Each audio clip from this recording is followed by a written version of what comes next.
డబ్బు, అనారోగ్యం, ఉద్యోగం, వ్యాపారం, అప్పులతో బాధపడుతున్నారా? మీకోసమే launch your future program. Hi hello నమస్తే వెల్కమ్ టు సుమన్ టీవీ. ప్రస్తుతం మనతో ఉన్నారు ఫినాన్షియల్ అడ్వైజర్ నందూరి రవికుమార్ గారు. నమస్తే సార్. నమస్తే, బాగున్నామ్మా. Fine sir. సార్, ఇప్పుడు మనం ప్రీవియస్ వీడియోలో 5,000 పెట్టుబడితో ఎస్ఐపిలో మంచి ఇన్వెస్ట్మెంట్ ప్లాన్ గురించి మాట్లాడుకున్నాం. 50 లక్షలు ఎలా సంపాదించాలని.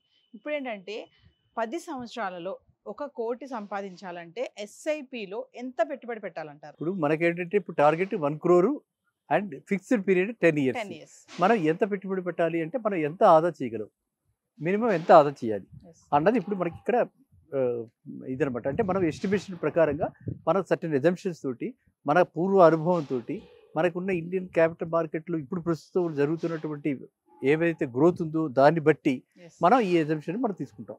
ఓకేనా?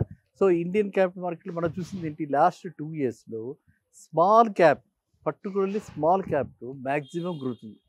సో అదే స్మాల్ క్యాప్లో అంత గ్రోత్ అన్ని ఇయర్స్ ఉంటుంది అని మనం అనుకోకూడదు. ఎందుకంటే జనరల్గా ఏంటంటే ఒకప్పుడు గ్రోత్ బాగా వచ్చి తర్వాత కొంచెం సబ్డ్యూడ్గా ఉండి మళ్ళీ గ్రోత్ పెరగటం ఇలా జరుగుతుంటుంది. ఓకేనా? సో దానివల్ల ఇప్పుడు మనం చూసుకోవాల్సింది ఏంటంటే systematic investment plan 4 systematic investment ప్లాన్లో 4 types of investment, 4 fund managers తీసుకుని, ఫాస్ట్ గ్రోయింగ్ ఫండ్ మేనేజర్స్ తీసుకుని ఆ కంపెనీస్లో మనం గనక ఎవ్రీ మంత్ సే 2,500 ఇంటూ 4 ఎంత, 10,000 రూపీస్. 10,000 రూపీస్ ఇన్వెస్ట్ చేస్తే సంవత్సరానికి 1,20,000 రూపాయలు మన పెట్టుబడి అవుతుంది. మనం ఇందాక చెప్పుకున్నట్టుగా 25% మినిమం గ్రోత్ పెట్టుకుంటే అది 1,50,000 అవుతుంది. ఓకేనా? మినిమం గ్రోత్ 1,50,000, అది ఆ విధంగా డైరెక్ట్ ఈక్వేషన్లో అవుతుంది. కానీ దీనికి కాంపౌండింగ్ ఎఫెక్ట్ ఉంటుంది కాబట్టి అది నియర్లీ 1.8 lakhs అవుతుంది. 1 yearలో 1.8 lakhs అవుతుంది. ఇలా 1.8 lakhs మల్టిప్లై అవుకుంటూ మనకి కావాల్సిందంత కోటి రూపాయలు. కానీ 10 ఏళ్లలో మనకి ఈ విధంగా పెట్టుబడి పెట్టుకుంటుంటే మల్టిప్లై అవుతుంది కాబట్టి మనకి ఇది 10 ఏళ్లలో సుమారుగా కోటి రూపాయలు టచ్ అయ్యే అవకాశం ఉంది. ఇంకా మనకి ఫర్ ష్యూర్ 10 ఏళ్లలో కోటి రూపాయలు టచ్ కావాలి అంటే మనం మినిమంలో 15,000 పెట్టుబడి పెట్టుకోవాలి. అది అప్పుడు ఫర్ ష్యూర్ 15,000 పెట్టుబడి పెడితే ఖచ్చితంగా కోటి రూపాయలు. కదా? అంటే ఏంటి, మన గత 2 ఏళ్లలో మనం చూస్తున్నటువంటి ఇండియన్ స్టాక్ మార్కెట్ ఏ విధంగా పర్ఫామ్ చేసింది, గ్లోబల్ కండిషన్స్ ఎలా ఉన్నాయి, గ్లోబల్ కండిషన్స్, ఎకనామిక్ కండిషన్స్ ఇలాగే ఉంటాయా, పొలిటికల్ కండిషన్స్ ఇలాగే ఉంటాయా, వార్ లైక్ సిచ్యువేషన్స్ ఎరప్ట్ కావా, థర్డ్ వరల్డ్ వార్ రాదా, ఇవన్నీ వేరే అంశాలన్నీ కూడా ఈ స్టాక్ మార్కెట్ని ప్రభావితం చేస్తాయి. సో మనం ఇవన్నీ అంశాల మీద మనం ఎటువంటి అంచనాలు వేయలేం. ఒకవేళ అవన్నీ రాకపోతే, ఇదే విధమైన పరిస్థితులు కంటిన్యూ అయితే మనం 10 ఏళ్లలో 15,000 పెట్టుకుని కోటి రూపాయలు సాధించే అవకాశం చాలా. ఎందుకంటే ఇట్లాంటివన్నీ కూడా ఈ 10 ఏళ్లే సర్వీస్ ఉన్నవాళ్ళు, లేకపోతే 10 ఏళ్లలో నెక్స్ట్ టార్గెట్ ఉన్నవాళ్ళు, రిటైర్ అవుతారు, మనకు తెలుసు 60 ఏళ్ళకి రిటైర్ అవుతాం అనుకుంటే 50 ఏళ్ళ కనీసం పిల్లలంతా బాధ్యత తీరిపోతే మనకి సర్ప్లస్ ఫండ్ ఉంటుంది కాబట్టి వాళ్ళు పెట్టుకోవచ్చు. అది ఒక టైప్. జస్ట్ జాబ్ చేస్తారు అప్పుడే, లెట్ సే అరౌండ్ 25కి జాబ్ చేస్తారు, చేరినప్పుడు అలాంటి వాడు పెట్టుకోవచ్చు. బై 40 ఈ విల్ బికమ్ ఏ కరోడ్పతి. ఎందుకంటే ఒక మ్యారేజ్ అయింది, పిల్లలు వచ్చి, పిల్లలు పుట్టిన తర్వాత వాళ్ళకి ఖర్చులు రావడానికి ఇదంతా టైం పడుతుంది కాబట్టి ఆ టైము వచ్చేదాకా మనం ఈ విధంగా సర్ప్లస్ ఎర్నింగ్స్ పెట్టుకుని మనం 15,000 రూపాయలు మినిమం పెట్టుబడి పెట్టుకుంటే మనకి 10 yearsలో 1 crore రావటం పెద్ద అసాధ్యమైనదైతే కాదు. అండ్ ఇలాంటివి చాలా చక్కగా ఇలాంటి ప్లాన్లు చేసి చాలామంది అలా చేసుకున్న వాళ్ళు ఉన్నారు గతంలో. సో అందరి అదృష్టం భగవంతుడు కరుణిస్తాడు కదా, ఒకరోజు కాబట్టి ఒకరోజు కరుణిస్తాడు. ఆ కరుణించినప్పుడు మనం డెఫినెట్గా అది అవుతుందని ఆలోచించవచ్చు. నెక్స్ట్ ఇందులో ఏంటంటే మనం తీసుకోవాల్సిన జాగ్రత్తలు, ఫండ్ మేనేజర్ మారిపోతుంటారు, వాళ్ళు కూడా జంప్ వస్తుంటాయి, వాళ్ళ జీతాలు పెరుగుతుంటాయి. వాళ్ళ జీతాలు పెరిగినప్పుడు ఒక ఫండ్ నుంచి ఇంకో ఫండ్కి వెళ్ళిపోతారు. కాబట్టి మనం ఈ షఫ్లింగ్ అనేది మనం కూడా చూస్తూ ఉండాలి. ఒకే ఫండ్కి అంకితంగా మనం ఉండకపోకూడదు. ఎప్పుడైనా ఫండ్ మేనేజర్ మారిపోయారు అంటే ఆ ఫండ్ మేనేజర్ బాగా పర్ఫామ్ చేస్తేనే వాళ్ళకి కొత్త ఆఫర్స్ వస్తాయి. అలా వచ్చినప్పుడు ఆ ఫండ్ మేనేజర్స్కి మనం వాళ్ళు ఏ కంపెనీకి, కొత్త కంపెనీకి వెళ్ళిపోయారో మనం దానికి వెళ్ళిపోవాలి, ఆ ఫండ్కి వెళ్ళిపోవాలి. అంటే స్విచ్ ఓవర్ అవ్వాలి. స్విచ్ ఓవర్ అయ్యే అవకాశం కూడా సిస్టమేటిక్ ఇన్వెస్ట్మెంట్ ప్లాన్లో ఉన్నాయి. స్విచ్ ఓవర్కి ఛార్జెస్ ఉండవు. ఆఫ్టర్ 3 years స్విచ్ ఓవర్ చేస్తే ఛార్జెస్ ఉండవు. ఎందుకంటే వాళ్ళు కూడా ఫర్ గుడ్ రీజన్ పెడుతున్నారు అని చెప్పి వాళ్ళు కూడా ఈ ఛార్జెస్ ఉండవు. ఎగ్జిట్ ఛార్జెస్ కూడా ఉండవు. కాబట్టి అలాంటప్పుడు స్విచ్ ఓవర్ అయిపోవడం మంచిది. సో ఈ విధంగా వాళ్ళు ట్రాక్ చేసుకోవాలి పోర్ట్ఫోలియో అంటారు. ఈ పోర్ట్ఫోలియోని ట్రాక్ చేసుకుంటూ ఉంటే ఈ 15,000 తోటి మనం ₹1,00,000 హ్యాపీగా సంపాదించవచ్చు. సేవ్ చేసుకోవచ్చు. Yes. అంటే మనం అంటే దీన్ని ఏంటంటే it's kind of a passive income. మీరేమి చేయట్లేదు, దాని గురించి ఎవరు స్పెషల్ ఎఫర్ట్స్ పెడుతున్నారా? పెడుతున్నారా? ఏం లేదు, కాలు మీద కాలేసి నిశ్చితగా ఉంటున్నారు. కానీ ₹1,00,00,000 సంపాదించాలి. అదే ఒక బిజినెస్ మ్యాన్ ఎంతో కష్టాలు పెట్టి శ్రమ కూర్చి రోజు కష్టపడితే ఆయన ₹1,00,00,000.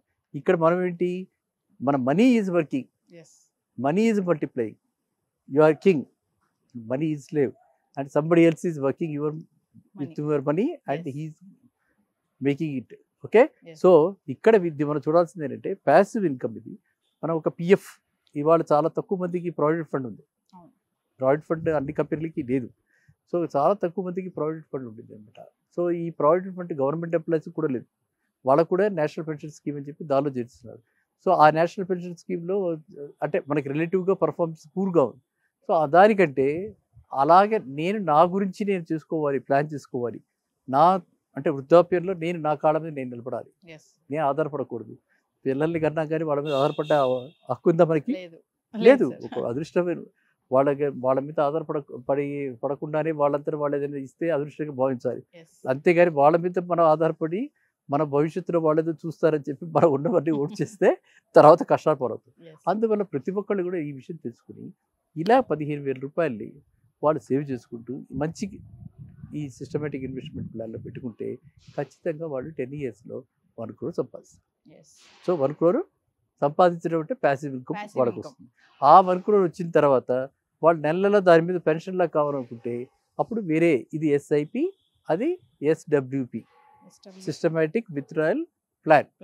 మనం ఫండ్ మేనేజర్ చెప్తే నాకు నెలకి 50,000 కావాలంటే 50,000 యూనిట్లు తీసేసి, అంటే అప్పుడు ఏమైపోతుంది మీకు, ఒకటి 15,000 కంట్రిబ్యూషన్ అయిపోయింది, అది మనకు వచ్చేసి చేతిలోకి లిక్విడిటీ వృద్ధాప్యంలో.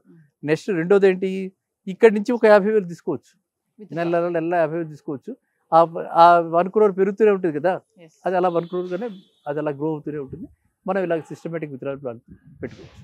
సో అలా లైఫ్ని ఏంటంటే 2 రకాలుగా మనం ఒక పక్కన ఎంజాయ్ చేస్తుంటాం, ఇంకో పక్కన గ్రోత్ చూస్తూ ఉంటాం. మనం డినై చేసుకుని అన్ని కష్టాలు మనం భరించి సంపాదించడమే కాకుండా ఆదా చేసి అది మళ్ళీ నెక్స్ట్ జనరేషన్కి ఇస్తే వాళ్ళకే వాల్యూ ఉంటుంది. మనం కూడా కొంత సంపాదించాం కాబట్టి మనం కూడా కొంతవరకన్నా దాన్ని అనుభవించాలి. అదేనా, అనుభవించిందే ఆస్తి, మనం వదిలేసింది ఆస్తి కాదు, అది తర్వాత వాడికి ఆస్తి, వారికి వారసత్వంగా వచ్చే ఆస్తి, అది వాడిది. కానీ మనం అనుభవించింది మన ఆస్తి. సో ఎక్స్పీరియన్స్ అంటే మనం ఎక్స్పీరియన్స్ చేయాలి జీవితాన్ని. మనం భగవంతుడి ఇచ్చే జీవితాన్ని మనం వాడుకుని మనం ఎక్స్పీరియన్స్ చేసి మనం అనుభవించాక మిగిలిందే వాళ్ళకి ఇవ్వాలి. అర్థమైందా?